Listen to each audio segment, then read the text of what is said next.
හරි එතකොට ගිය සතියේ අපි කතා බහ කරා කොහොමද මතක දූරාවලිය කියන එක හැඩ ගැහිලා තියෙන්නේ කියන එක. එතනදී මම ඔයගලන්ට කතා බහ කරා මේ රෙජිස්ටර් එකේ තියෙන කැපැසිටි එක පාවිච්චි කරලා නේද? මුලින්ම තියෙන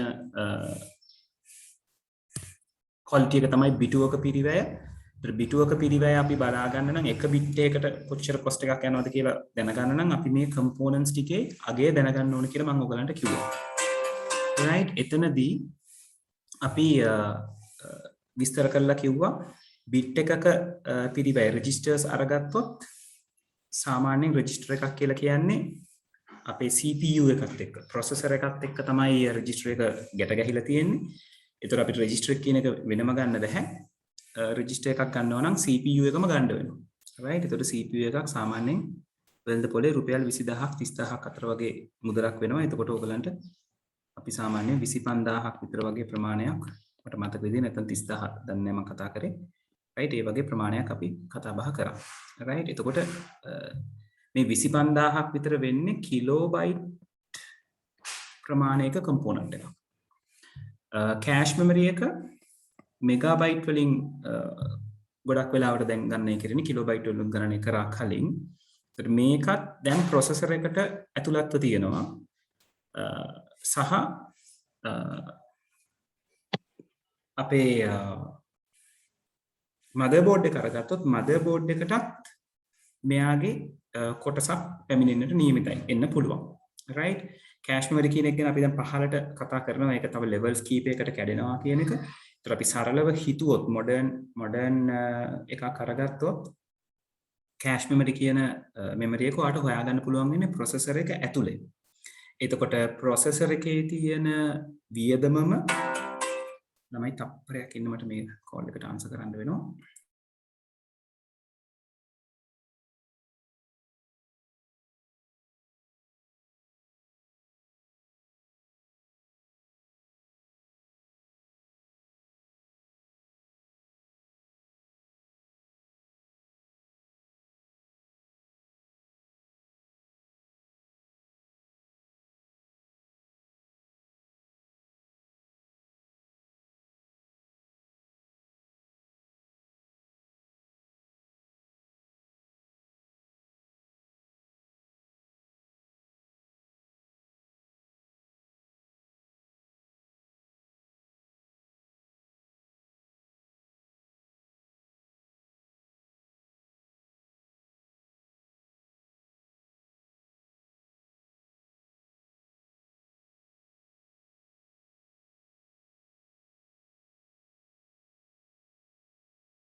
හරි එතකොට කෑෂ් මෙමරි එක අපි අරගත්තොත් CPU එක ඇතුළට තමයි වැඩිපුර බරක් යන්නේ කියලා. ඒකත් මේ වගේ 25000ක විතර වගේ කොස්ට් එකක් අපිට කොස්ට් වෙන තැනක්. මේන් මෙමරි එක අපිට හම්බෙන්නේ ගිගාබයිට් කියන එකකින්. right ගිගාබයිට් කියන එකකින් හම්බෙනකොට මේන් මෙමරි එකක් අපිට මාකට් එකේ හොයාගන්න පුළුවන් සාමාන්‍යයෙන් 10000ක් 15000ක් අතර යනකොට ගිගාබයිට් 4ක විතර එක්කනේ. right ඒතර 1 ගිගාබයිට් එකක් ගත්තොත් ඊටත් වැඩිය ගාණ අඩු වෙනවා. right ඒකට සාමාන්‍යයෙන් අපි 1 ගිගාබයිට් එකකට 1 ගිගාබයිට් එකකට යන අගය කියලා බැලුවොත් සාමාන්‍යයෙන් රුපියල් 6000ක් විතර වගේ 1 ගිගාබයිට් එකකට කැල්කියුලේට් කරගන්න පුළුවන්. හරි 6000ටත් අඩුයි අතරම. 4000ක් විතර වගේ නේද? 4000ක් විතර වගේ ප්‍රමාණයකට අපිට ගිගාබයිට් එකක් අරගන්න පුළුවන්.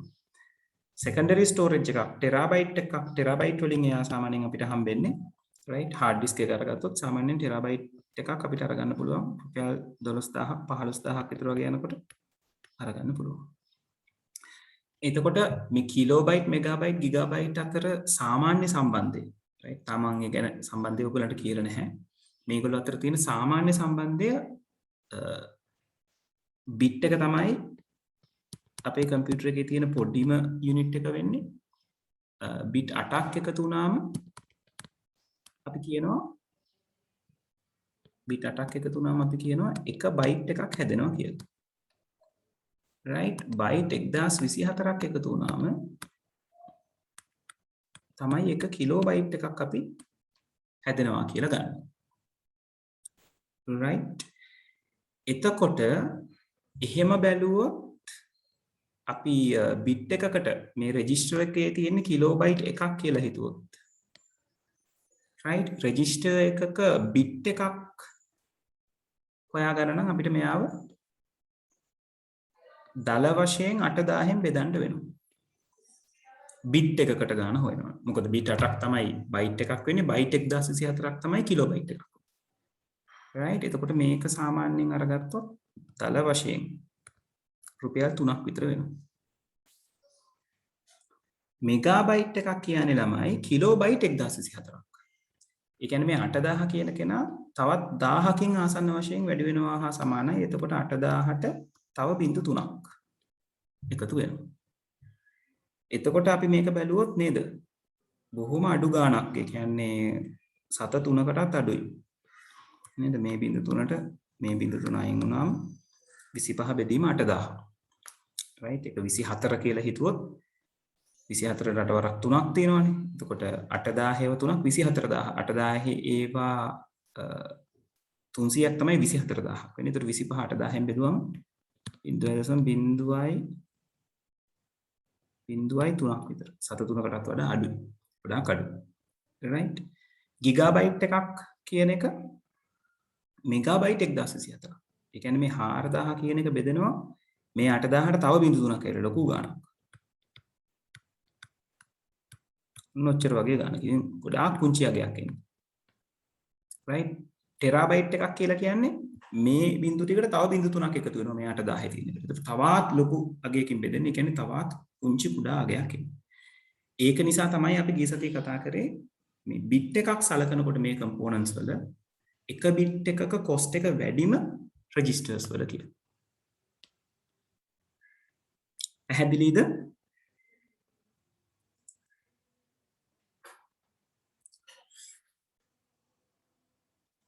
ඔවුලමයි පැහැදිලිද? right. හරි ඊළඟට ප්‍රවේශ වේගය ප්‍රවේශ කාලය ගැනත් අපි කතා බහ කරා. ප්‍රවේශ වේගය කියලා කියන්නේ කොච්චර ඉක්මනට කොච්චර ස්පීඩ් එකකින් මේ මෙමරි එකක් ඇක්සස් කරන්න පුළුවන්ද කියන එක. right එතකොට රෙජිස්ටර් මෙමරි එක කියලා කියන්නේ බොහොම පුංචි මෙමරි එකක්. කිලෝබයිට් ගණක් නේ තියෙන්නේ. ඒතර ඒක නිසා එයාව ඇක්සස් කරන්න යන කාල වේලාව බොහොම අඩුයි. කිලෝබයිට් එක චූටි ප්‍රමාණයක් කියව ගන්න කියනවා. එයා බොහොම ඉක්මනට කියවනවා. ඒක හරියට අර අපි රෙජිස්ටර් එකක් කියලා කියන්නේ එක පිටුවක පොතක් වගේ. කෑෂ් මෙමරි එකක් කියලා කියන්නේ පිටු 1000ක පොතක් වගේ. right මේන් මෙමරි එක කියලා කියන්නේ පිටු 10000ක පොතක් වගේ එහෙම බැලුවොත්. right එන්න ලොකු වෙනවා.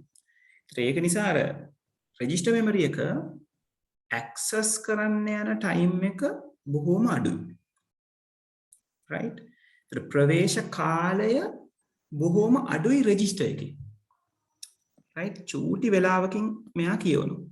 චූටි වෙලාවකින් කියවනවා කියලා කියන්නේ බොහොම පොඩි වෙලාවකින් මෙයාගේ වැඩේ කරනවා. ඒ කියන්නේ වේගෙන් වැඩේ සිද්ධ වෙනවා කියන එක. ඒක නිසා ප්‍රවේශ වේගය රෙජිස්ටර් එකේ වැඩි කියලා අපි අරගන්නවා.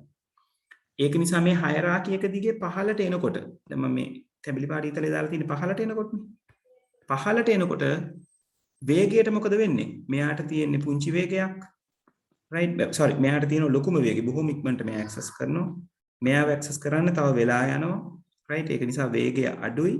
මෙයාව ඇක්සස් කරන්න ඊටත් වඩා වෙලා යනවා. වේගය තවත් අඩු වෙනවා. secondary storage එක ඇක්සස් කරන්න ඊටත් වඩා වේගය අඩුවෙන් තමයි සිද්ධ වෙන්නේ. ඒතකොට ප්‍රවේශ වේගය ඇක්සස් කරන වේගය පහළට එන්න අඩු වෙනවා. ප්‍රවේශ කාලය ඇක්සස් කරන්න යන කාලය හයරාකි එකේ පහළට යන්න වැඩි වෙනවා. right ඒ කියන්නේ වේගය එන්න අඩු වෙනවා. කාලය එන්න වැඩි වෙනවා. right එතකොට වේගය අඩුයි කියලා කියන්නේ අපිට වැඩක් කරන්න යන කාලය වැඩි කියන එකනේ. එතකොට අන්න ඒ වගේ ප්‍රවේශ වේගය එන්න අඩු වෙනවා හයරාකි එකේ පහළට. ප්‍රවේශ කාලය එන්න වැඩි වෙනවා.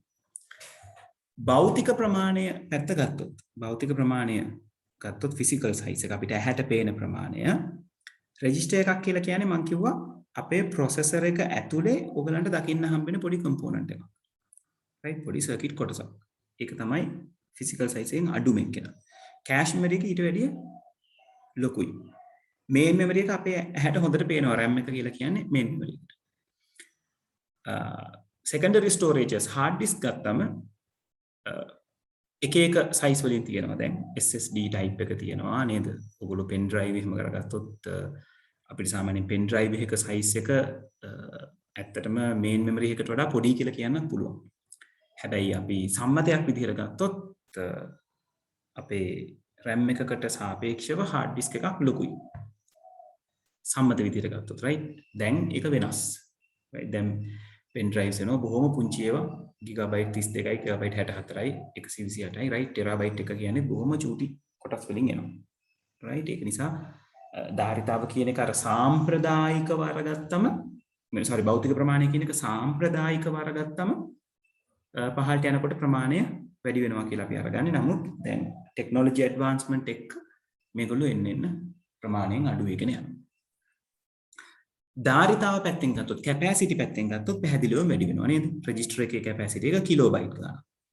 කෑෂ් මෙමරි එකේ කැපැසිටි එක මෙගාබයිට් ගානක්. මේන් මෙමරි එකේ කැපැසිටි එක ගිගාබයිට් ගානක්. සෙකන්ඩරි ස්ටෝරේජ් වල කැපැසිටි ගිගාබයිට් සහ ටෙරාබයිට් කියන ආකාර දෙකකින්ම පවතිනවා. right. ඔන්න ඔය විදිහට අපිට මතක දූරාවලියේ තියෙන ලක්ෂණ ටික කතා බහ කරගන්න පුළුවන්. පැහැදිලිද?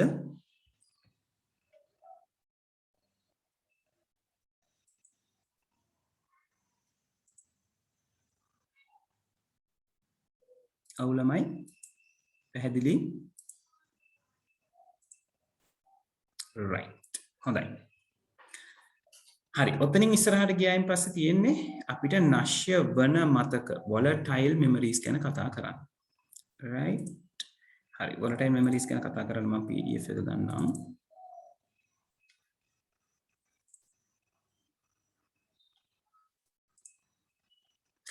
right. එතකොට volatile memory එකේදී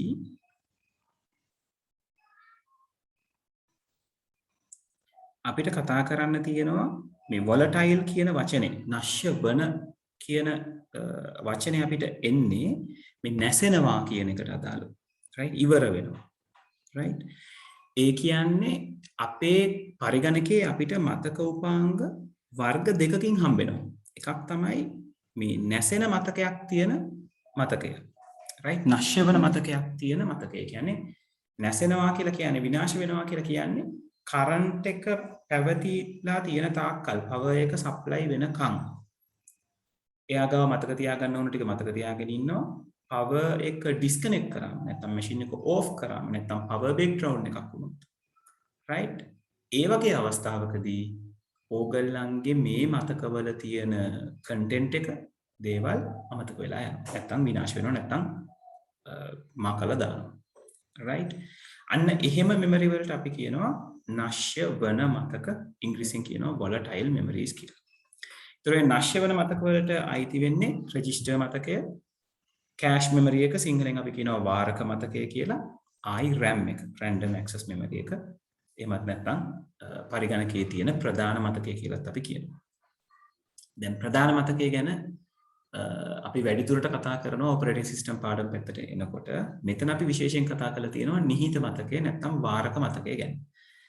මෙතන නිහිත මතකය කියලා තියෙන තැන ළමයි ඔගොල්ලෝ රයිට් ක්ලික් කරලා නෙමෙයි පොඩි ඇල ඉරක් දාලා ලියාගන්න වාරක මතකය කියන වචනේ. නැත්නම් ඔයගලන්ට එකපාරට පැටලෙයි නිහිත මතකය කියලා එකක් කතා කරලා තියෙනවා. මොකද්ද මේ වාරක මතකය කියලා එකකුත් තියෙනවා. මේ දෙකක්ද කියලා ඔයගලන්ට පැටලීමක් එයි. ඒක නිසා මෙතන වාරක මතකය කියන වචනේ දාන්න නිහිත මතකය කියන තැන.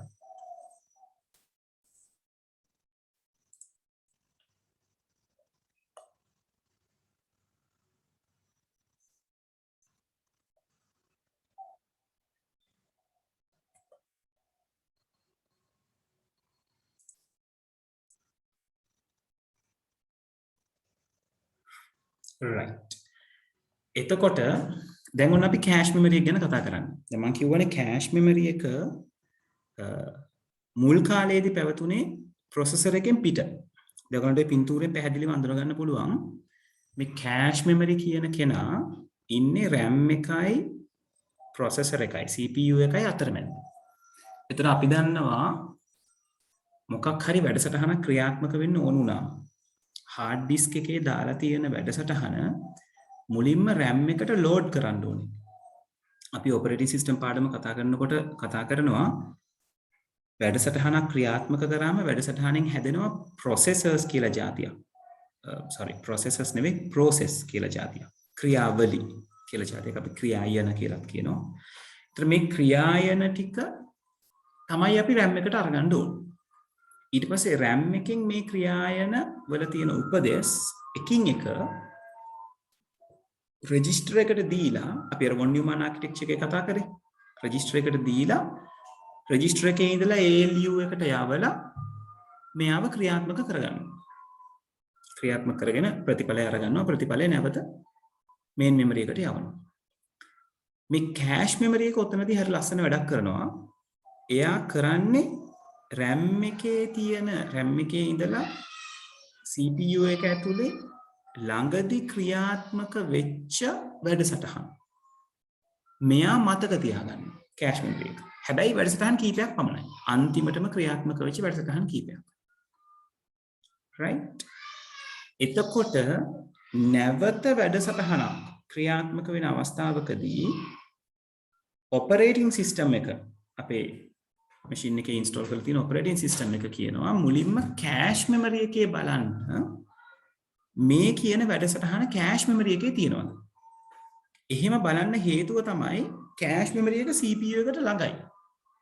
එතකොට CPU එකට වැඩසටහනක් load කරන එක cache memory එකට ඉක්මනට කරන්න පුළුවන් main memory එකට වඩා සාපේක්ෂව. අපිට ඕකේ වෙනස තේරෙන්නේ නැහැ. බොහොම ඉක්මනට සිද්ධ වෙන නිසා.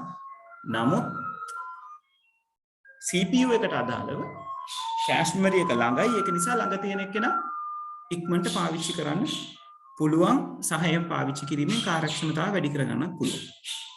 ඒක නිසා cache memory එක නිතරම කරන්නේ ඔන්න ඔය දේ. ආසන්නයේ ක්‍රියාත්මක වෙච්ච වැඩසටහන් මතක තියාගන්න. එතකොට නැවත වතාවක් CPU එකේ ඒ වැඩසටහනක් නැවත ක්‍රියාත්මක වෙන්න උවමනා වුණොත් RAM එකෙන් අරගන්නකම් ඉන්නේ නැහැ. cache memory එකෙන් රිෆර් කරලා වැඩේ පටන් ගන්න පුළුවන්. ඕක ඔයගලන්ට හොඳට අත්දකින්න පුළුවන්. ඔයගලන්ගේ කම්පියුටර් එකේ තියෙන ඕනම software එකක්. first time on කරනකොට ටික වෙලාවක් යනවා on වෙන්න. right? අපි වැඩ කර ඉඳලා එයාව close කරලා ඊළඟ සැරේ on කරගත්තොත් එයාව close කරලා ඊට තප්පර කීපයකට පස්සේ නැවත open කරොත් අර පළවෙනි සැරේ open කරන්න ගිය වෙලාවට වඩා බොහොම ඉක්මනින් ඒක open වෙනවා. හේතුව තමයි cache memory එක. මොකද cache memory එක කරන්නේ load කරන්න හදනකොට මෙන්න මංගාව තියෙන ඔයා ඉක්මනට අරන් load වෙන්න කියලා එයා පෙන්වන තුර operating system එක තමයි උතනදී වැඩිපුර මැදිහත් වෙන කෙනා තමයි මේ CPU එකට මොන processors දාන්න කියලා තීරණය කරන්නේ. මොන ක්‍රියාවලියද යවන්න කියලා තීරණය කරන්නේ. ඒ නිසා operating system එකට inform වෙනවා cache memory එකේ තියෙනවා මේ වැඩසටහන. ඒක නිසා cache memory එකෙන් ගන්න කියලා. right? ඒතර ඔතනදී කරන්නේ කාලය කළමනාකරණය කර ගැනීමක් සහ අනිත් පැත්තෙන් ඉතිරි කර ගැනීම. ඔය cache memory එක ප්‍රධාන වශයෙන් levels 3කට කොටස් 3කට වෙන් වෙනවා. level 1, level 2 සහ level 3 කියලා. අපි ඒවට කියනවා L1 cache, L2 cache, L3 cache කියලා. L1 cache එක පිළිලා තියෙන්නේ CPU එක ඇතුළෙමයි. right? දැන් මේ පහළ මම ඔයගලන්ට පෙන්නලා තියෙනවා උදාහරණ කීපයක් 1993 නිෂ්පාදනය කරපු Pentium Pro CPU එක. ඒක පේනවද? CPU එක කියලා වැඩ කරන තැනක් තියෙනවා. cache එක කියලා නම් කරපු 256ක් KB කියලා නම් කරපු වෙනම cache එකක් තියෙනවා. මේ CPU එක කියලා කියන්නේ registers, ALU ඒ දේවල් ටික තියෙන තැන. cache එක කියලා කියන්නේ cache memory එක. right? ඒ කියන්නේ RAM එකට කලින් RAM එකට වඩා ගොඩාක් ආසන්නයනේ මෙයා තියෙන්නේ. ඔයගොල්ලෝ motherboard එක අරගෙන බලුවොත් CPU එක high කරන තැනයි RAM card ටික high කරලා තියෙන තැනයි අතර තියෙන්නේ සෙන්ටිමීටර් 10ක දුරක් නම් මේ දෙන්න අතර 1 සෙන්ටිමීටරයකටත් අඩු ප්‍රමාණයක් තමයි තියෙන්නේ. right? මේ තියෙන්නේ 2005 දී නිර්මාණය කරපු Pentium Duo processor එක. ඒකේ L1 cache එකයි L2 cache එකයි කියන දෙකම processor එක ඇතුලේ තියෙන. මේ processor එක ඇතුලේ තියෙන ෆොටෝ එකක් මේ පෙන්නන්නේ. ඒතර මේ පහළ උඩ තියෙන මෙන්න මේ කොටු වගේ view එකේ තියෙන කට්ටිය තමයි L2 cache 1 megabyte. I 16 kilobyte තියෙන L1 cache එකක් තියෙනවා මේ යටම තීරුවේ මෙන්න මේ යටම මෙන්න මේ කොටස මෙන්න මේ චුට්ටේ. ඔන්න ඔය ටික තමයි 1 MB තියෙන L1 cache එක කියලා අපි හඳුන්වන්නේ. right මෙතන මම හිතන්නේ පොඩි printing mistake එකක් වෙලා තියෙනවා මෙතන 1 MB L2 cache කියලා දාලා තියෙන එක මෙතනට එන්න ඕනේ 16 KB L1 cache කියන එකම තමයි right මෙතන අපි දැකපු දේවල් ටික right ඕකෙන් idea එකක් ගන්න මොකද්ද දැන් මෙතන මේ සිද්ධ වෙන්නේ කියන එක හරි ඊළඟට ඊට පස්සේ පිටුවේ දාලා ඇති L1 L2 L3 තුන් දෙනාම මේ 2006 දීපු quad core processor එක ඒකේ කොහොමද මේ L1 L2 L3 කියන තුන් දෙනාම ඇතුළට ඉන්ටග්‍රේට් කරලා තියෙන්නේ කියලා right L1 cache එක තමයි පුංචි කළු පාට බෝල වලින් ඉන්ඩිකේට් කරලා තියෙන්නේ L2 cache එක තමයි ලොකු කළු පාට ovals ටිකෙන් තියෙන්නේ L3 cache එක තමයි ඔය පහළ තියෙන සර්කිට් ප්‍රමාණය. ඒතර මේවා මේ අපිට ඇහැට පේන තරමේ ප්‍රමාණයේ දේවල් නෙවෙයි. ප්‍රොසෙසර් එකක් ඇතුලේ තියෙන නේද? තියෙන දේ විශාලණය කළා තමයි ඔයගලන්ට පෙන්නන්නේ. ඒතර දැන් මේ modern days වෙනකොට මේ වර්තමානයේ වෙනකොට L1 L2 L3 කියන තුන් දෙනාම දැන් CPU එකත් එක්ක තමයි වැඩ කරන්නේ. ඊට අමතරව දැන් ඔය Ryzen වගේ CPUs ගත්තම ඒක ඇතුලේ GPU unit එකකුත් තියෙනවා. graphical processing unit එකකුත් වෙනම තියෙනවා. right ඒක තමයි Ryzen processor එක මේ ව්‍යාප්ත වෙන්නේ නැත්නම් ප්‍රසිද්ධ වෙන්නේ එක හේතුවක්. right මොකද Ryzen processor එක ගත්තම graphic card එකක කරන වැඩක් Ryzen processor එකකින් සෑහෙන දෙයක් කරලා දෙනවා. right හරි එතකොට ඒ විදිහට තමයි cache memory එක පිටලා තියෙන සහ cache memory එක තමන්ගේ වැඩ කටයුතු සිද්ධ කරගන්නේ. right පැහැදිලිද ළමයි?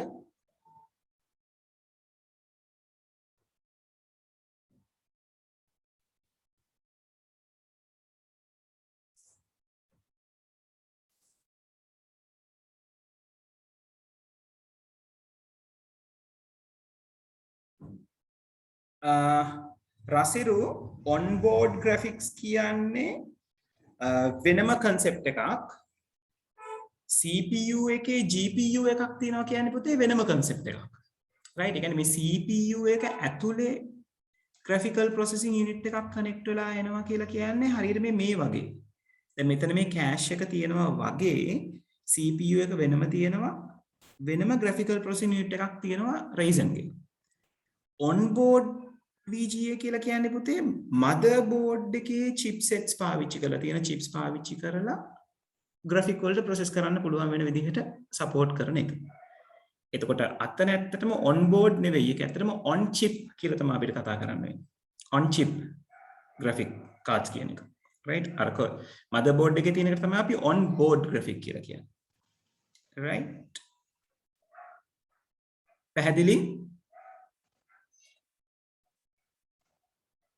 හරි අපි RAM එක පැත්තට යන්න කලින් cache එක ගැන පොඩි වීඩියෝ එකක් තියෙනවා බලලෙමු නේද?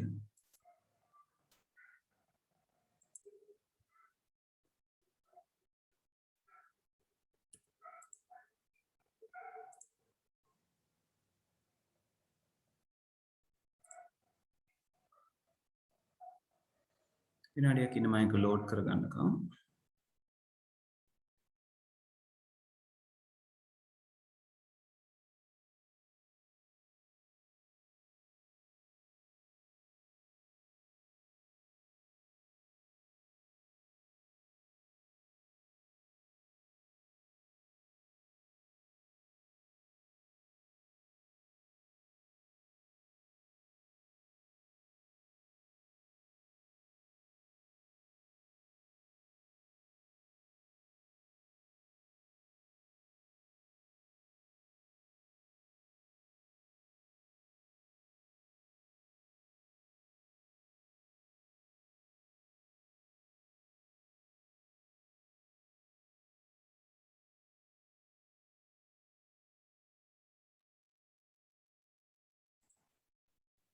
cache. Now, a computer has two different types of memory. One type is what is used in RAM modules, which is DRAM or dynamic RAM. And DRAM is memory that uses capacitors to store data. ඔය DRAM කියන කෙනා ගැන අපි තව ටිකකින් කතා කරනවා. ඒක නිසා ඕක ගැන පොඩ්ඩක් අයිඩියා එකක් තියාගන්න බලන්න මේ DRAM එක කියන්නේ මේ capacitors සම්බන්ධ කරගෙන කතා බහ කරන දෙයක්. Right? And these capacitors have to constantly and dynamically be refreshed often with electricity in order for them to store data.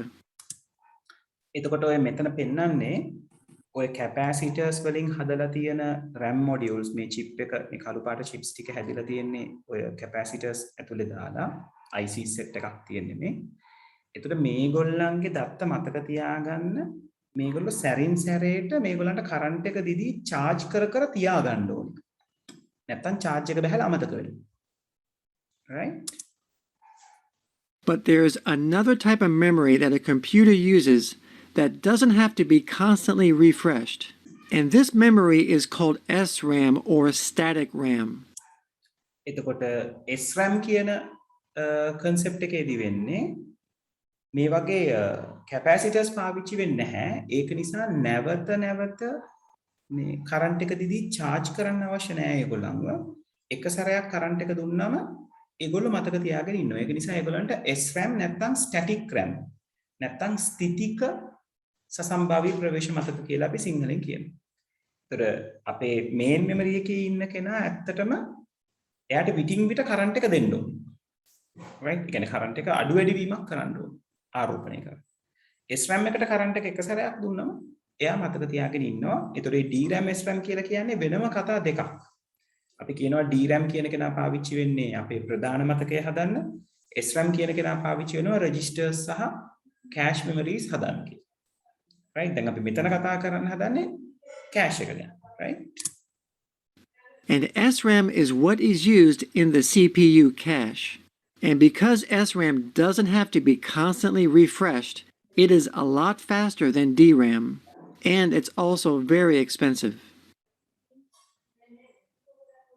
The CPU cache is the CPU's internal memory, and its job is to store copies of data and instructions from RAM that's waiting to be used by the CPU. So basically what the CPU cache does is that it holds common data that it thinks the CPU is going to access over and over again. Because when the CPU needs to access certain data, it always checks the faster cache memory first to see if the data it needs is there. And if it's not, then the CPU will have to go back to the slower primary memory or RAM to get the data it needs. So that right. දැන් එතන කතා කරලා අපි කියපු දේ. program එකක් run කරන්න උනාම මුලින්ම බලන්නේ cache එක. cache එක බලලා cache එකෙන් නැත්තම් තමයි RAM එක බලලා RAM එකෙන් අරගන්න හදන්නේ. That's why cache memory is so important. Because if the CPU can access what it needs on the faster cache, then the faster the computer will perform. So basically the whole idea behind cache is to make the computer run faster at a cheaper price. Now a computer can run without the CPU cache, but it would be a lot slower, because even though RAM is becoming faster, it still can't feed the data to the CPU fast enough. Because CPUs have gotten so fast that a lot of times the CPU is waiting around doing nothing while it waits for more data, and this creates a bottleneck. So that's why ඒගොල්ලෝ මෙතෙන්ද කියනවා CPU cache memory එක නොතිබුණා නම් අපේ පරිගණකයේ තියෙන speed එක සාපේක්ෂව අඩු වෙනවා. හේතුව තමයි cache memory එකේ තියෙන data ඉක්මනට දෙන්න පුළුවන් CPU එකට. එතකොට CPU එක ඉක්මනට වැඩ කරන්න පටන් ගන්නවා. RAM එක තියෙන data අරගන්න එක සාපේක්ෂව ඊට වඩා slow. ඒක නිසා RAM එක විතරක් තිබුණා නම් අපේ machine එක සාපේක්ෂව slow වෙන්න ඉඩ තියෙනවා.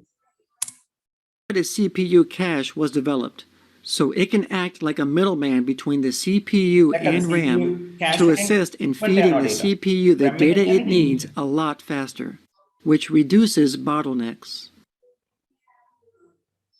CPU cache comes in 3 different levels.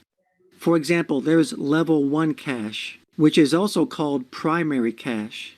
And level 1 cache is located on the processor itself, so it runs as the same speed as the processor. So it's very fast and is the fastest cache on the computer. And there is also level 2 cache, which is also called external cache. And level 2 cache is used to catch recent data accesses from the processor that were not caught by the level 1 cache. So in a nutshell, if the CPU can't find the data it needs in the level 1 cache, it then searches the level 2 cache for the data.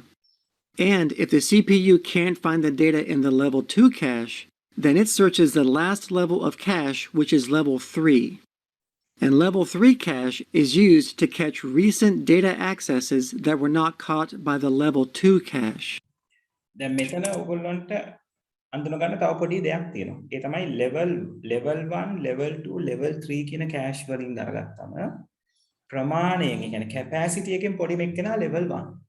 ඒ වගේම වේගයෙන් වැඩි මෙක්කෙනාත් level 1. register මම කෝ register එකේ තමයි වේගෙන්ම වැඩ කරන්නේ. cache නේ ඊළඟට වේගෙන් වැඩ කරන්නේ. ඒතර cache එක ඇතුළේ level 1 කියන කෙනා තමයි high එකෙන් වැඩ කරන්නේ. ඊළඟට level 2 ඊළඟට level 3. ඒ තුන් දෙනාටම පහලින් තමයි RAM එකේ වේගය තියෙන්නේ. And finally, if level 3 doesn't have the data, then the CPU has to go back to the slower RAM to find the data it needs. Now, in earlier computers, level 2 cache was located on a separate chip on the motherboard, or in modern CPUs, it would be located on the processor. Level 2 cache is larger than level 1 cache, but it's not as fast as level 1 cache.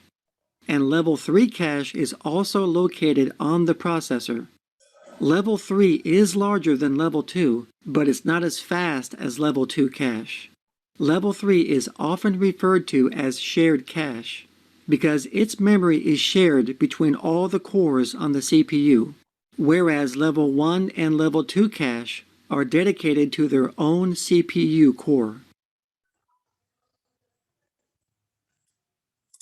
right දැන් එතකොට මෙතන මේ අවසානයේ ඔයගලන්ට පෙන්නුවේ modern processor එකක් ඇතුලේ දැන් මොකද වෙලා තියෙන්නේ කියන එක. දැන් කලින් level 1 එක processor එක ඇතුළට connect වෙලා level 2 level 3 තමයි external cache කියන විදිහට motherboard එකේ තවත් වෙනම circuit එකක් විදිහට නැත්නම් වෙනම chip එකක් වෙනම IC එකක් විදිහට තිබුණේ. දැන් මේ ඔක්කොම processor එක ඇතුලේ level 1 level 2 level 3 විදිහට පාවිච්චි වෙනවා. හරි. පැහැදිලිද වැඩේ?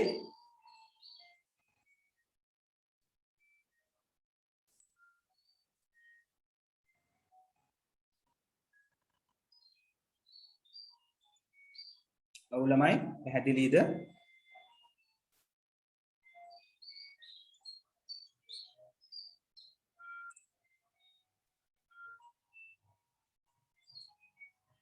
හරි. right. ඊළඟට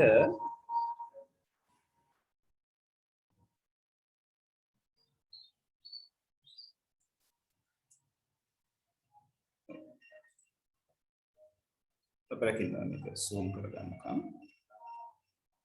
right. ඊළඟට අපිට කතා කරන්න තියෙනවා සසම්භාවී ප්‍රවේශ මතකය. අපේ වෙන විදිහකින් කියනවා නම් අපේ RAM එක ගැන. right. මම කියවනේ SRAM DRAM ගැන අපිට කතා කරන්න එනවා කියලා ඉස්සරහට. ඒතර මේ සසම්භාවී ප්‍රවේශ මතකය කියලා කියන්නේ RAM එක. right. RAM එකේ පින්තූරයක් මට මෙතන දාන්න හම්බෙලා නැහැ මම පෙන්නන්නම්. right. RAM එක කියලා කියන්නේ අපේ කම්පියුටර් එකේ තියෙන ප්‍රධාන මතකය. ඒතර මේ RAM වර්ග කීපයකට බෙදලා තියෙනවා SRAM, DRAM, SDRAM කියලා අපි අරගෙන තියෙනවා. right. ඒතර SRAM වලට අපි කියනවා ස්ථිතික RAM එක නැත්තම් ස්ථිතික සසම්භාවී ප්‍රවේශ මතකය. right. එතකොට SRAM ගැන අපි දැන් අර වීඩියෝ එකෙත් දැක්කා.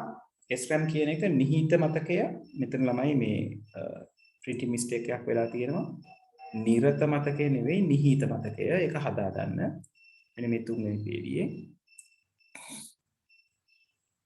නිහිත මතකය සහ රෙජිස්ටර් මතකය සඳහා තමයි අපි SRAM එක පාවිච්චි කරන්නේ. එතකොට මෙයාට විදුලිය එකවරක් සපයවුවම එයාට පුළුවන් එයාගේ තියෙන දේවල් ටික මතක තියාගන්න. DRAM කියන එකේනා ඊට කරන්ට් එක සප්ලයි කරලා ටික වෙලාවකට පස්සේ ආයි නැවත කරන්ට් සප්ලයි කිරීමක් කෙරෙන්න ඕනේ. අපි ඒකට කියනවා රීෆ්‍රෙෂ් කරනවා කියලා. right? එතකොට SRAM රීෆ්‍රෙෂ් කරන්න ඕනේ නැහැ. DRAM රීෆ්‍රෙෂ් කරන්න ඕනේ. DRAM කියන කෙනා තමයි ඇත්තටම අපි RAM කියලා හඳුන්වන කෙනාගේ. මෙමරි චිප් එක හදාගන්න තියෙන ටෙක්නොලොජි එක. right? SRAM කියන කෙනාගේ ටෙක්නොලොජි එක පාවිච්චි කරන්නේ රෙජිස්ටර්ස් සහ නිහිත මතකය නැත්නම් වාරක මතකය නිර්මාණය කරගන්න. right? SDRAM කියන කෙනා right සම්මුහූර්ත ගතික synchronized dynamic RAM කියලා අපි කියනවා. සම්මුහූර්ත ගතික RAM කියන කෙනා අපේ කම්පියුටර් සිස්ටම් එකේ තියෙන හෝරා ස්පන්දනය කියලා කියන්නේ ප්‍රොසෙසර් එක වැඩ කරන වේගය සමග වේගයෙන් වැඩ කරන්න තියෙන තවත් එක RAM ටෙක්නොලොජි එකක්. ඒක තමයි modern ටෙක්නොලොජි එක විදිහට ඔතෙන්දී කතා බහ කරන්නේ. right? එතකොට අපි RAM කියලා හඳුන්වන කෙනා ඇත්තටම DRAM කියලා අපි හඳුන්වන්න ඕනේ. right? SRAM කියලා හඳුන්වන කෙනා ගාව RAM ಜಾති දෙකක් නැත්නම් මතක ಜಾති දෙකක් තියෙනවා. නිහිත මතකය සහ රෙජිස්ටර් මතකය කියන එක. right? මේ සසම්භාවී ප්‍රවේශය random access කියන්නේ මොකක්ද කියන එක පහල අපි කතා බහ කරලා තියෙනවා. තව පොඩ්ඩකින් දකිවි. right? එතනදී මම පෙන්නන්නම් මොකද්ද මේ සසම්භාවී ප්‍රවේශයක් කියලා කියන්නේ කියලා randomly access කරනවා කියලා කියන්නේ. right? ඊළඟට අපි කතා කරනවා නශ්‍ය නොවන මතකය ගැන. දැන් මේ උඩ අපි කතා කරේ නශ්‍ය වන මතකය. නශ්‍ය වන මතකයේ එතකොට තුන් දෙනෙක් අපිට අයිති. කවුද? රෙජිස්ටර් මතකය, වාරක නැත්නම් නිහිත මතකය, ඊට පස්සේ සසම්භාවී ප්‍රවේශ මතකය RAM එක. right? නශ්‍ය නොවන මතකයට අයිති වෙනවා අපි RAM කියලා කියන වචනයට බොහොම සමාන්තරව යන අනිත් වචනය ROM, read only memory. අපි ඔකට සිංහලෙන් කියනවා පඨන මාත්‍ර මතකය කියලා.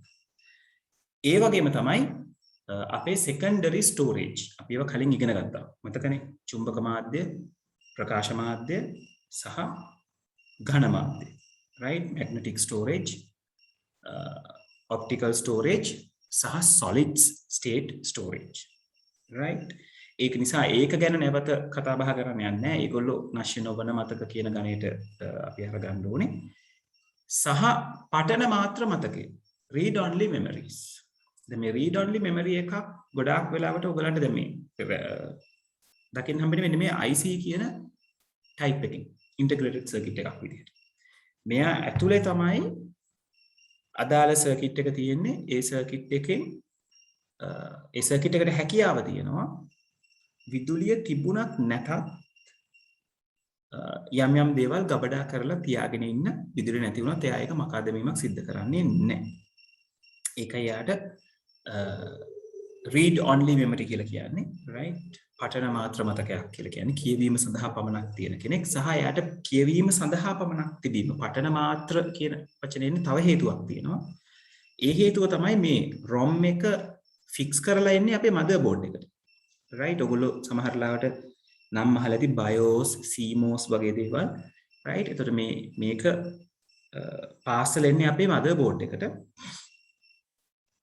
ඒ පාර්සල් එවන මෙන්න මේ IC එක ඇතුලේ නිෂ්පාදකයා විසින් ගබඩා කරන ලද කුඩා වැඩසටහන් නැත්නම් කුඩා උපදෙස් සමූහයක් ඕකේ ගබඩා කරලා එනවා. right? අන්නේ උපදෙස් සමූහය අනුව තමයි අපේ කම්පියුටර් එක boot up වෙනකොට මුලින්ම කම්පියුටර් එකක් on වෙනකොට කම්පියුටර් එකේ අදාළ දේවල් ටික හොයලා බලලා boot up process එකක් manage කරගන්න උදව් කරන්නේ. ඒ කියන්නේ අපි power button එක එබුවම කම්පියුටර් එකේ ROM ඇතුලේ කියලා තියෙනවා පොඩි පොඩි checkups ටිකක් කරන්න, මෙන්න මේ පිළිවෙලට on කරන්න කියන දේවල් ටික කරන්න. අපි operating system එකේ ඕක ටිකක් වැඩි දුර කතා කරනවා කොහොමද වෙන්නේ කියලා.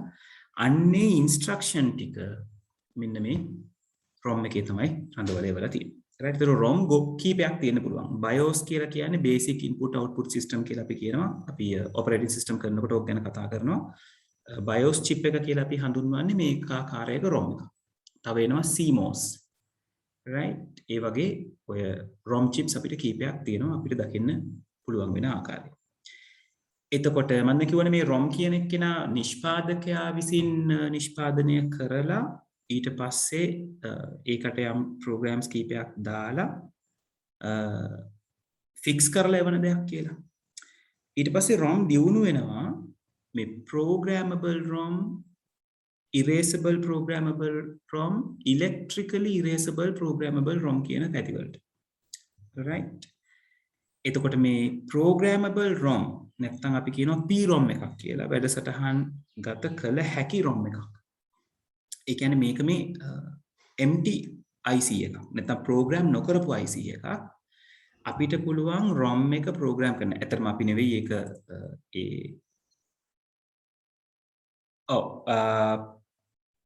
PROM, EPROM, EEPROM කියලා නමත් කියන්නේ. right? right, එතකොට මේ PROM එක අපිට අදාළ උපාංග තියෙනවා නම් අපිට පුළුවන් මේ empty ROM එකක් අරගෙන අපිට යාව program කරගන්න. right, එතකොට අපි ඒකට කියනවා programmable ROM එකක්. හැබැයි එක සැරයක් එයාගේ ඇතුළට instruction දැම්මම එතනින් එහාට ඒ instruction වලට මුකුත් වෙනසක් කරන්නත් බෑ, මකන්න ඒවා මුකුත් කරන්න බෑ. one time එක සැරයක් program කරා ඉවර කරා.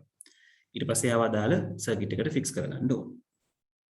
right, ඊළඟට EPROM එක කියලා කියන්නේ erasable programmable ROM. මකා දැමිය හැකි වැඩසටහන් ගත කළ හැකි ROM එකක්. right, මගේ නෝට් එක මම දාලා තියෙන මකා දැමිය හැකි PROMs, මකා දැමිය හැකි programmable ROMs.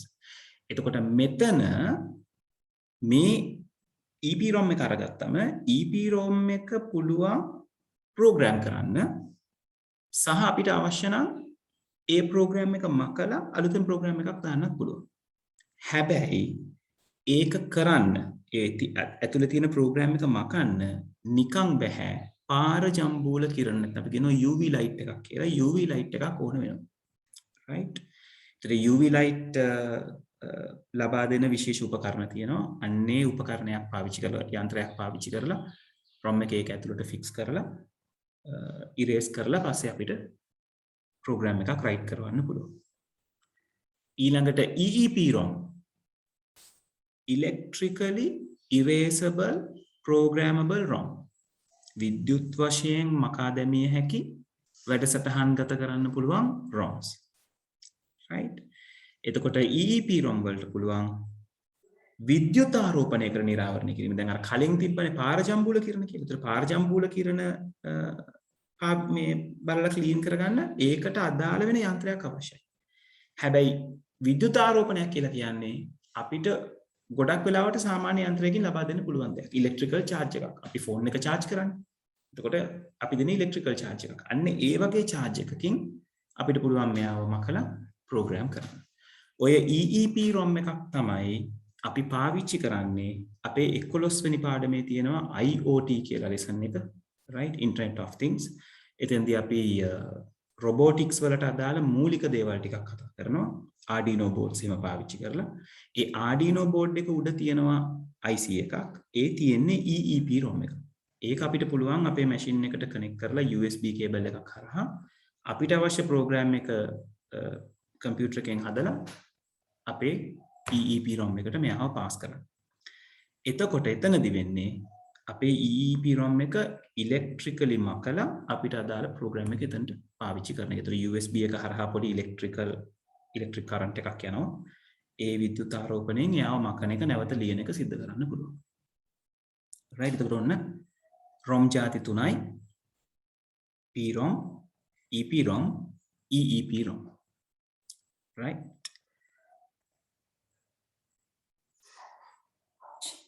sorry, right. හරි. පැහැදිලිද ළමයි එතකොට? ROM ಜಾති තුන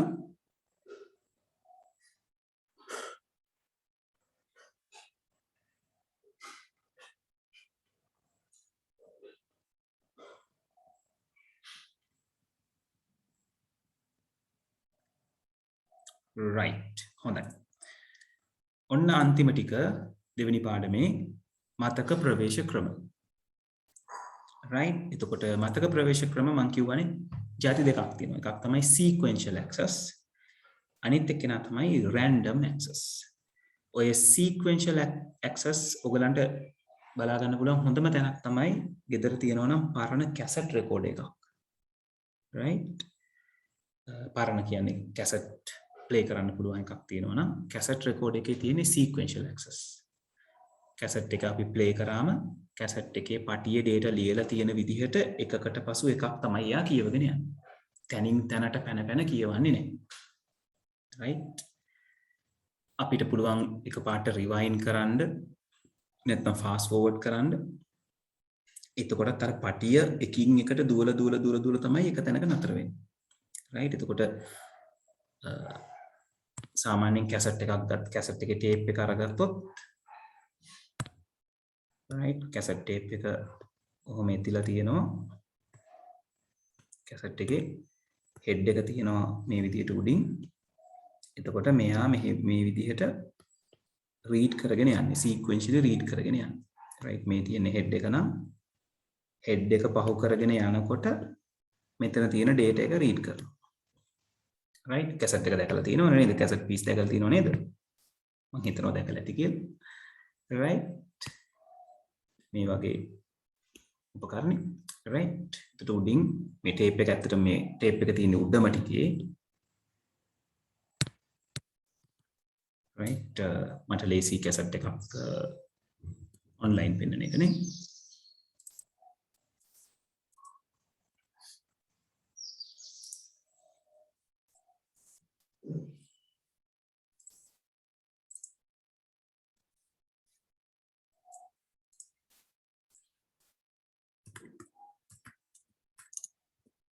ඒක අපේ මැග්නටික් ටේප්ස් වලට අදාළයි ඔය තියෙන්නේ.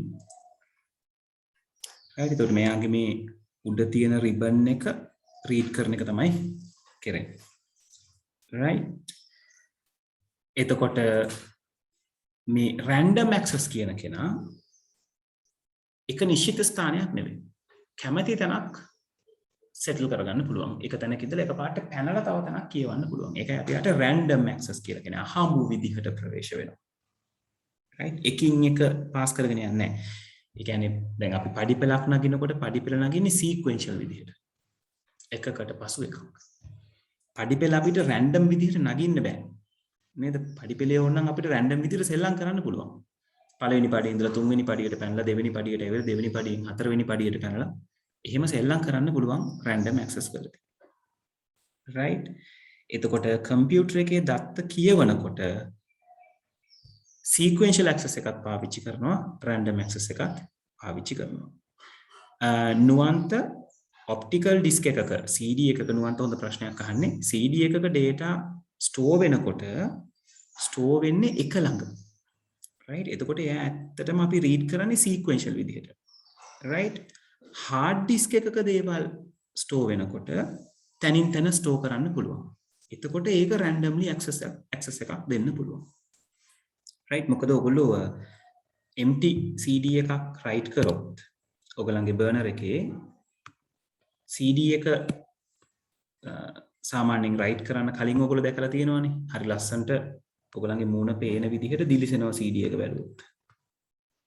right? හැබැයි CD එකේ දත්තේ යම් ප්‍රමාණයක් write කරොත් මෙන්න මේ මැද්දේ ඉඳලා ඔය විදිහට වක්‍රාකාරව හොම ගිහිල්ලා ඔයගලන්ට CD එක අතට අරගෙන බැලුවම එක කොටසක දිලිසුම වෙනස්, තව කොටසක දිලිසුම වෙනස්. ගානට අර වක්‍රයක් විදිහට හරියටම රවුමක් යන විදිහට data store වෙලා තියෙනවා බලා ගන්න පුළුවන්. එතකොට ඒ data තැම්පත් කරන්නේ මේ එක ළඟ. එතකොට පුතේ අපි data සාමාන්‍යයෙන් CD එකක් කියවනකොට data එක තැන් වලින් කියවන්න පුළුවන්. හැබැයි store කරනකොට අපි කියනවා contiguously store කරනවා කියලා. එක ළඟ store කරනවා කියලා. හැබැයි නුවන්තර CD එක කියවනකොට අපිට තනින් තන කියවන්න පුළුවන්. no problem. right? ඒ කියන්නේ අපිට CD එක open කරගත්තම අපිට පුළුවන් මෙතන තියෙන data එකක් double click කරලා අරගන්න. ඊට පස්සේ ආයෙ මෙතන තියෙන data එකක් double click කරලා open කරගන්න. එතකොට අදාළ තැනට කරකවලා laser beam එක පාවිච්චි කරලා ටක් ගාලා data එක කියවලා දෙනවා. right? ඔව්. බලමු තව ප්‍රශ්නයක් අහලා තියෙනවා.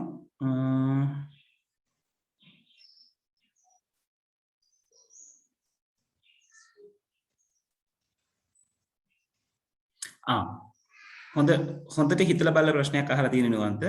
අපි ඔපරේටින් සිස්ටම් වල පුතේ කතා කරනවා ස්ටෝර් කරන්න පුළුවන් විදි තුනක් ගැන. එක ළඟ ස්ටෝර් කරන එක, තැනින් තැන ස්ටෝර් කරන එක සහ ඉන්ඩෙක්ස් එකකට අනුව ස්ටෝර් කරන එක කියලා. එතනදී අපි කතා කරනවා එක ළඟ ස්ටෝර් කරන්න ගියාම තමයි ප්‍රශ්න වැඩි කියලා. මොකද තැනින් තැන ස්ටෝර් කරනකොට වාසිය තියෙන්නේ දැන් මේ එක තැනක ඩේටා එකක් ස්ටෝර් කරලා එයාගේ ඉතිරි ඩේටා එක දුර පුතාලා මට විනාඩියක් දෙන්න මේකට ආන්සර් කරන්න ඕනේ.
හරි නුවන්තගේ ප්‍රශ්නට උත්තර දෙන්න හිටියේ අපි linked allocation එකේදී කතා කරන operating system පාඩමේදී මේ කොහේ හරි තැනක දෙයක් ස්ටෝර් කරලා එයාගේ තව එකක් තව තැනක ස්ටෝර් කරනකොට මේගොල්ලෝ මේ විදිහට ලින්ක් වෙනවා කියලා.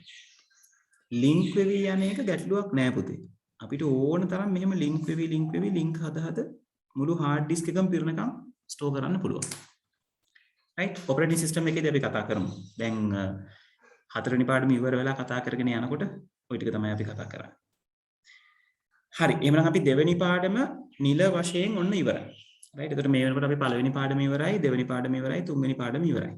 right. ලබන සතියේ පොඩි ටෙස්ට් එකක් තියෙනවා. right. ලෑස්ති පිට ඉන්න පළවෙනි, දෙවෙනි සහ තුන්වෙනි පාඩම් වලට අදාළව තුන්වෙනි පාඩමෙන් ගොඩක් වෙලාවට පොඩි ගණනය කිරීම ටිකක් තමයි ඔයගලන්ට සෙටල් වෙන්නේ. right ඒක නිසා මේ දේවල් වලට පොඩ්ඩක් ලෑස්ති පිට ඉන්න පොඩි ටෙස්ට් එකක් තියමු. මම try කරනවා පළවෙනි දෙවෙනි පාඩම් වලින් ලියන ප්‍රශ්න නැතුව MCQ ප්‍රශ්නම එකතු කරගන්න. එතකොට ඔයගලන්ට ඒක උත්තර දී ගන්න ලේසි වෙන නිසා. ඒක නිසා පොඩ්ඩක් නේද මේ සතියේ කරපු දේවල් ටික go through කරලා ඉන්න. අපේ පළවෙනි දෙවෙනි පාඩම් දෙක කියවලා ඉන්න. තුන්වෙනි පාඩමේ අපි හදපු ගණන් වර්ග කොහොමද කියන එක චුට්ටක් බලලා ඉන්න. එතකොට නේද අපි මේ දේවල් ටික කතා බහ කරමු. හරි මතක තියාගන්න එහෙනම්.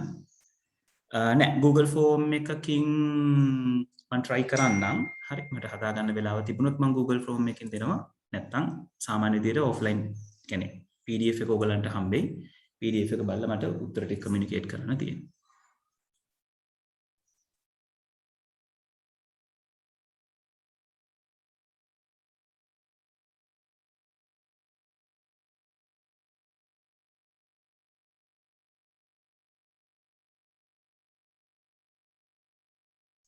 හරි එතකොට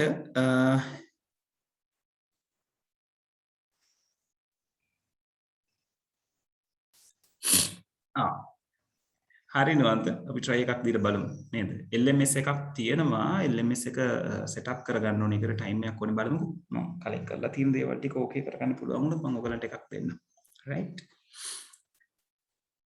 හරි. right. එහෙමනම් දෙවෙනි පාඩම සම්බන්ධයෙන් මොනවා හරි ගැටලු තියෙනවද? ක්ලියර් නැති තැන් තියෙනවද? ඒ දේවල් ටික ඕකේ නම් අපිට ගේට්ස් පැත්තේ එතන අපිට ප්‍රශ්න දෙකක් දුකෝද ඉතිරි වෙලා තිබ්බා මේවා වල ඉවර කරන්න නේද ළමයි? නෑ අපි එදා සර්කිට්ස් ටික ඇඳලා ඉවර කරේ.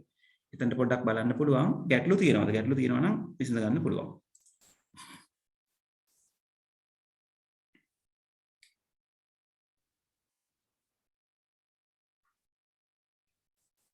හරි. එවනම් අපි යමු ගේට්ස් පාඩම පැත්තට. ගේට්ස් පාඩමේ අපි දැන් ඇවිල්ලා තියෙනවා බේසික් ගේට්ස් ටික අඳුනගෙන ඊට පස්සේ දීලා තියෙන ප්‍රකාශනයකට අපි ට්‍රුත් ටේබල් එකක් අඳින්න හැකියාව අරගත්තා. ඊට පස්සේ දීලා තියෙන ප්‍රකාශනයකට සර්කිට් එකක් අඳින හැටි අපි ඉගෙන ගත්තා. දැන් අපි කතා කරනවා ඊට පස්සේ අපි ඉගෙන ගත්තා මේ සාර්වත්‍ර යුනිවර්සල් ගේට්ස් නේද? NAND ගේට් සහ NOR ගේට්ස් වලින් කොහොමද මේ අනිත් ගේට්ස් ටික ඔක්කොම නිරූපණය කරන්න කියන එක. right? එතකොට ඔතනින් ඉස්සරහට අපිට ඉගෙන ගන්න තියෙන්නේ කොහොමද මේ NAND ගේට්ස් NOR ගේට්ස් පාවිච්චි කරලා අපිට පොඩි සර්කිට් එකක් ඇඳගන්නේ කියන එක. right? දැන් ඉස්සරහට යනකොට ඕගලන්ට ඕක සම්බන්ධයෙන් පොඩි කෙටි ක්‍රමයකුත් මම කියලා දෙනවා. ඒ අපේ විභාග වැඩ කටයුතු වලට අදාළ වෙන විදිහට. හැබැයි මට මෙතනදී ඒක ගැන කතා කරගන්න විදිහක් නැහැ. හේතුව තමයි ඒ දැනුම ඕගලන්ට තව ටිකක් ඉස්සරහට එන්න ඕනේ. අපි ප්‍රකාශ වර්ග දෙකක් ගැන කතා කරනවා. මේ ප්‍රකාශ වර්ග දෙක ගැන කතා කරලා තමයි ඊළඟට අපි දැනගන්නේ කොහොමද මේ යුනිවර්සල් ගේට්ස් අපි පාවිච්චි කරන්නේ කියන එක ගැන. right. හරි. එතකොට යුනිවර්සල් ගේට්ස් වලට අදාළව අපි මෙන්න මේ ඩයග්‍රෑම් දෙක ඇඳගත්තා. දැන් කට්ටියට මතක ඇති. right? එතකොට මම චුට්ටක් නැවත මතක් කරන්නම්. අපි බේසික් ගේට්ස් ටික තමයි යුනිවර්සල් ගේට්ස් වලට අදාළව අපි කතා බහ කරේ. එතකොට NOT ගේට් එක, AND ගේට් එක සහ OR ගේට් එක කොහොමද NAND ගේට්ස් සම්පූර්ණයෙන් පාවිච්චි කරලා NAND ගේට්ස් වලින් විතරක් සහ NOR ගේට්ස් වලින් විතරක් සම්පූර්ණයෙන්ම ඇඳලා පෙන්වන්න කියලා තමයි අපි කතා බහ කරේ. ඒතර මම එතෙන්දී ඔයගලන්ට ලියලා පෙන්නුවා මොන විදිහටද මේක සෙටල් වෙන්නේ. එතකොට මම ඔයගලන්ට කිව්වා මෙන්න මේ සර්කිට් 6 තමයි ඔයගොල්ලෝ මතක තියාගන්න ඕනේ. යම්කිසි පරිපතයක් ඔයගලන්ට අඳින්න දුන්නොත් ඇඳ ගන්න. right? හරි. අපි බොහොම සරල බොහොම පොඩි පරිපතයක් අඳින විදිහ මම ඔයගලන්ට පෙන්නන්නම් මේ NAND gates වලින් NOR gates වලින්. ඊට පස්සේ අපි ඒක කතා බහ කරගෙන ඉස්සරහට යමු. right? හරි. විනාඩියක් ඉන්න. right. මම දැන් පොඩි උදාහරණයක් ගන්නවා. අරගන්න උදාහරණය තමයි මෙන්න මේක.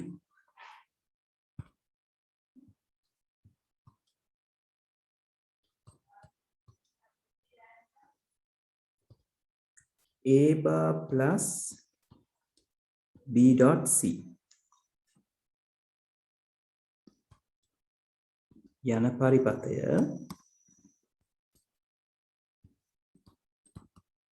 නැන්ද්වාර හා නැන්ද්වාර වලින් පමණක් මම කොටස් දෙකක් විදිහට ලියන්නම්. පරිපතය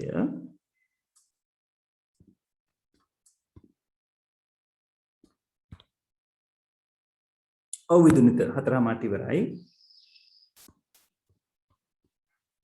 යන ප්‍රකාශයට අදාළ පරිපතය රෝමානු අංක 1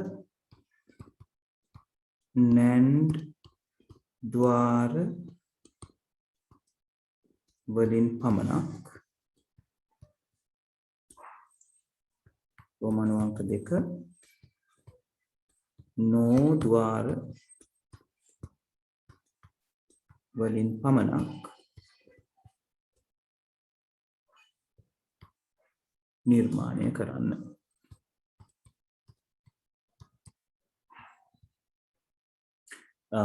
ළමයි තප්පරයක් ඉන්න. මේකේ ෆ්ලෝ එක ලේසි වෙන්න මම තව පොඩි කොටසක් ඇඩ් කරනවා.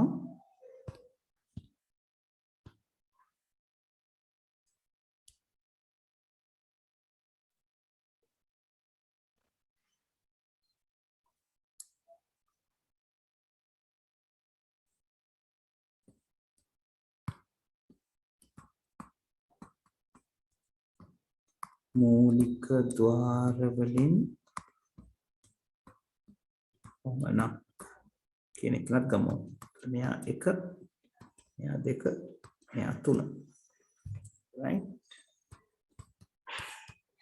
නිර්මාණය කරන්න right හරි හැමෝම ප්‍රශ්නේ ලියා ගන්න කොටක් දාලා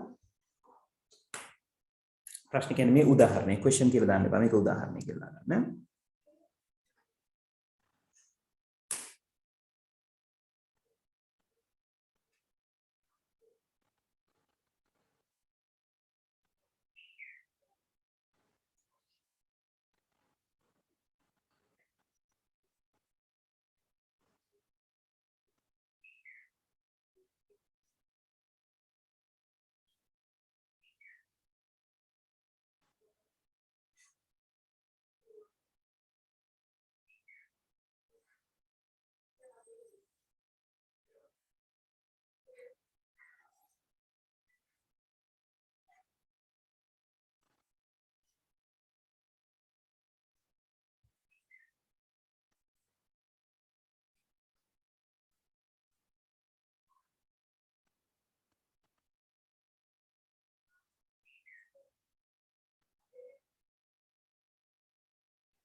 හරිද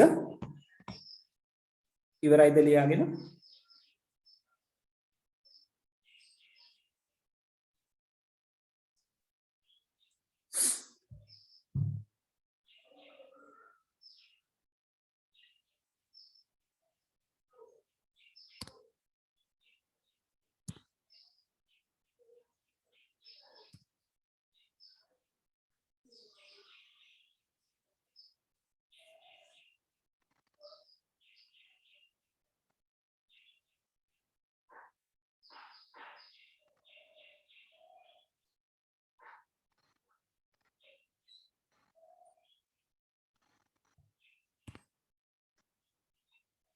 හරි right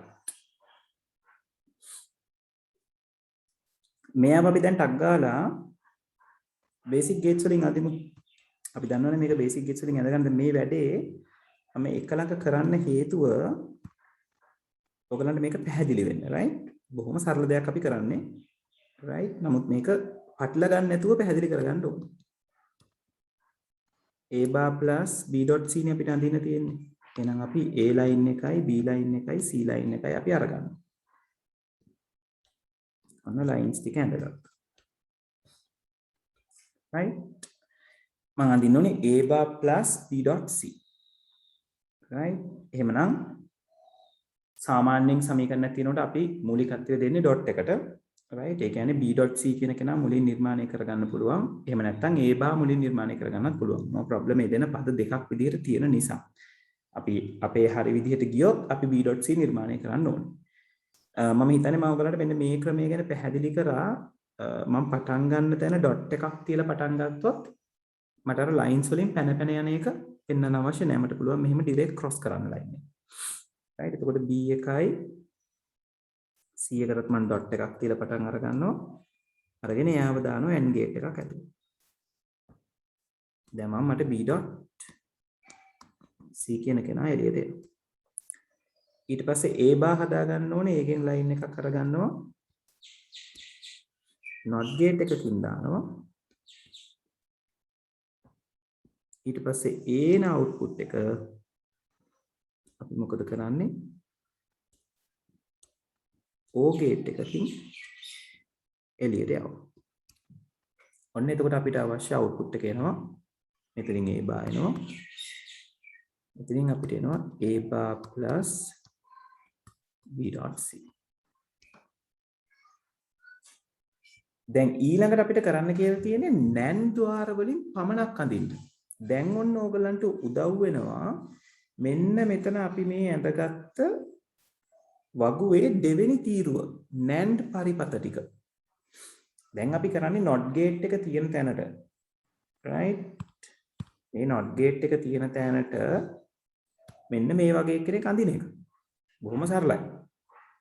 right දැන් මම අඳිනකොට බලන්න හරියටම මේ NAND not එකට ඇඳෙන NAND පරිපතය AND එකට ඇඳෙන NAND පරිපතය O එකට ඇඳෙන NAND පරිපතය මෙන්න මේ ටික අපි රීප්ලේස් කරන එක තමයි කරන්නේ.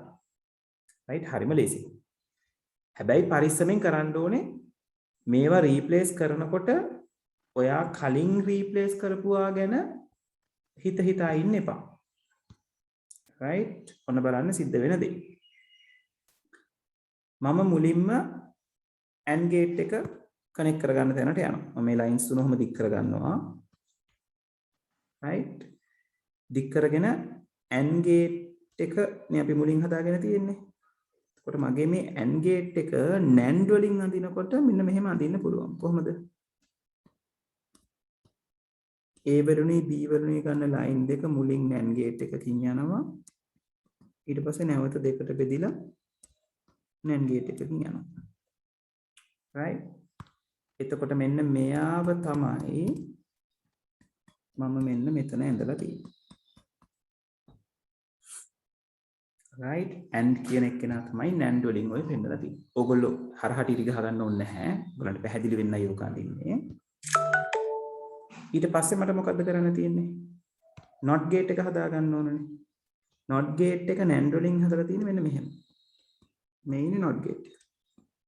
ඔයගලන්ගේ පොතේ ඇඳලා තියෙන gates ටික බලන්න. එතකොට මේ ඉන්න not gate එක මට NAND වලින් මෙන්න මෙහෙම පෙන්වන්න පුළුවන්. right ඔන්න එතකොට මෙතනින් මට එළියට එනවා B.C. මොකද මේ කොළ පාට දෙන්නම එකතු වෙලා තමයි AND එක හදන්නේ. මෙතනින් එළියට එනවා A bar. දැන් මම මොකද කරන්න ඕනේ? මේ කට්ටියව දාන්න යවන්න ඕනේ O gate එකක් ඇතුලේ. එතකොට මේ අපේ NAND එකට අදාළව O gate එක අඳිනකොට එයා gates තුනක් පාවිච්චි කරනවා නේද? මොනවද පාවිච්චි කරන gates තුන? එක NAND gate එකක් මෙහෙම පාවිච්චි කරනවා. right තව NAND gate එකක් මෙහෙම පාවිච්චි කරනවා. ඊට පස්සේ ඒ දෙන්නම එකතු කරලා තව NAND gate එකක් ඇතුලෙන් යවනවා. එතකොට මෙන්න මේ මන් නිල් පාටෙන් අඳුරු කරන O gate එක තමයි මේ තුන් දෙනා එකතු වෙලා හැදිලා තියෙන්නේ. එතකොට මෙතනින් එළියට එනවා A bar එකතු කිරීම B.C කියන කෙනා.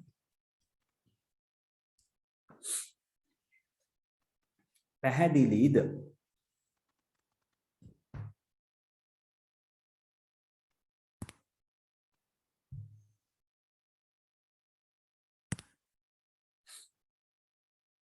එතකොට පළවෙනි සර්කිට් එක උඩ ඇඳුනා මේ තියෙන්නේ දෙවෙනි සර්කිට් එක. හරි. ලබන සතියේත් මම මේක ගැන පොඩ්ඩක් කතා බහ කරනවා. right කතා බහ කරලා අපි මේක අඳින විදිහ ගැන ඊට පස්සේ no වලින් අඳින විදිහ ඊට පස්සේ තව මේකේ gates cancel කරන විදිහක් තියෙනවා. ඒක ගැනත් අපි කතා බහ කරමු. right දැන් මේක දැන් ඇඳ ගන්න ඕනේ නැහැ. ඊළඟ දවසේ මට අඳින්න දෙන්න පුළුවන්. ගෙදරදී මම කැමතියි ඕගොල්ලන්ගේ මේ වගුව බලාගෙන try කරනවා නම් මම මේ කියලා තියෙන ප්‍රශ්නේ complete කරන්න.